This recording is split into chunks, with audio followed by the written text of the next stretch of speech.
زه د جامع اصلاح غواړم خو د خدایي خدمتګاري د لارې غواړم او په عاجزي غواړم او په کرباس پوشي غواړم. کرباس پوش یو سړی و، کرباس یې اغوستی، د خپل کلي د وطن د جوړ شوي ټوکره سه جامې جوړولې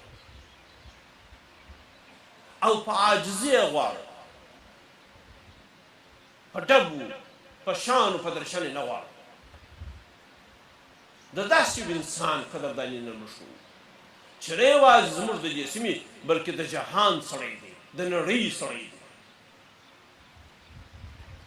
نورو ملتونو د خپلو داسې انسانانو دومره ستر عزت کړی دی چې شپه او ورځ یې نوم په راډیوګانو او په مطبوعات کې یادېږي، شپه او ورځ، او په نامه یې افتخار کوي او په تګلاره یې افتخار کوي، لکه هندوستان چې په ګاندي کوي.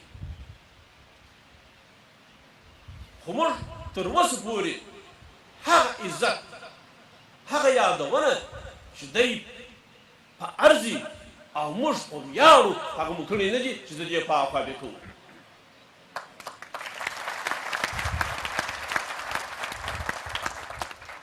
ورونو، خویندو، مشرانو،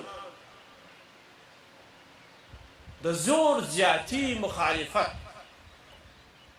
داسې یو اصل دی، دومره درنښت په دې کې دی چې هم د اسلام حکم دی او هم د بشریت غوښتنه.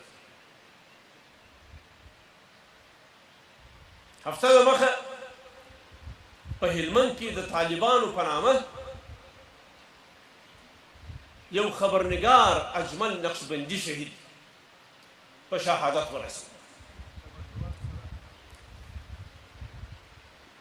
تازه واده کړي، اووه میاشتې د واده کېدلې، ناوې کور پاته شوه په کابل کې، او د ده سره موټروانو، پاچا هغه نومې دي، موټروانو غریب د هلمند د کلي سړی، دا یې تر ده د مخه شهید کوي، سر یې ځینې پرې کوي او عکس یې ځینې واخیستی. د انسان د سر د پرې کېدو دنیا ته ښکاره کړي چې داسې افتخار زه لرم، زه د انسانانو سر پرې کوم. زموږ سره یې وینا چې طالبان څه راخوشي کوي، موږ به دا در خوشي کړو. موږ 15 طالبان ور خوشي کړل، په بدل کې دې کسانو چې پوهېږم نه چې څوک دي. مسلمان خو نه دی چې نه دی بې شکه، افغان هم نه دی چې نه دی بې شکه، ظالم دی، ناروا دی، د اسلام دشمن دی. خارجی یې خوشي کوي، افغان مسلمان سے سر پرې کوي.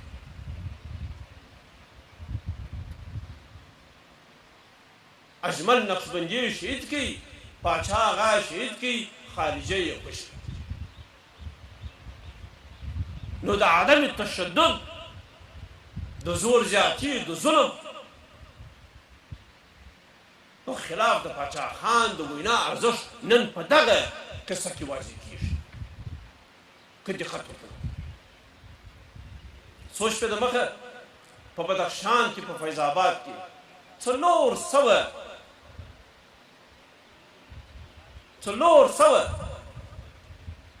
اجساد پیدا شول، هډوکي د 400 انسانانو پیدا شول چې یو ځای په خاورو کې اچولي او تر خاورو لاندې کړي وو د شورویانو په اشغال کې، د کمونستانو په وخت. د چا لاس تړلی، د چا پښه تړلې، د چا سر تړلی، څوک وپېژندل سو، څوک نه وپېژندل سو. دا بل علامه د ظلم ده پر دې خاورې باندې. نو د پاچا خان د عدم تشدد وینا زموږ د زړه وینا ده، زموږ د زړه خبره ده. د دې وخت د ډېرو لویو اساسي غوښتنو څخه د هر انسان ده چې غواړي په امن او عزت کې ژوند وکړي.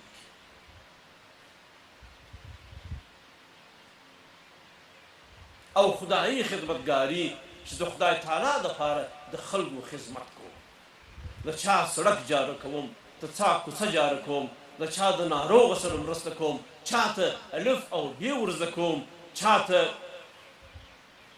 د کور خدمت کوم، یو سړی تر لاس نیسم تر سړکه هاخوا ته تېروم. دا ټوله خدایي خدمتګاري ده چې ده وکړه. لکه اسفندیار ولی خان چې ویل، نن داسې حالت راغلی دی چې په پاکستان کې د ډیورنډ په اخوا کې انسانان وژل کېږي، معارف بندېږي، مکتب سوځول کېږي، ماشومان د ترقۍ څخه بندېږي، کورنۍ د ژوندانه څخه بندې کېږي. همدا شان په افغانستان کې همدا شان اعمال تکراریږي. حقیقتا چې طرح دا ده چې افغانستان او د ډیورنډ د اخوا خلک هم ووژل سي، هم بدنامه سي، او هم دنیا ته تور سي. خو دا طرح ناکامه سوه. دنیا اوس په پوه ده چې څه کېږي او څوک یې کوي. موقع د دې ده چې موږ د دې ظلم، د دې تشدد په خلاف ګړندي اقدامات وکړو او ماتې کړو او ویزغلو او په شایع کړو او ویترټو چې ولاړ شي، تر څو زموږ ماشومان د دې ظلمه خلاص شي، د دې تشدده خلاص شي او ژوند شروع کړي. ژوند دا بچیانې زموږ لورکیانې شننې دلته ترانه وویل.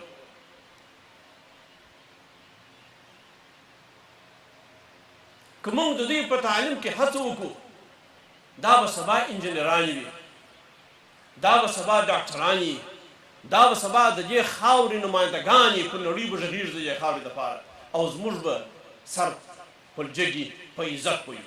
نو تعلیم تعلیم تعلیم چې د پاچا خان مرحوم وینا ده، نو عدم تشدد چې د انسانیت او د اسلامیت غوښتنه ده.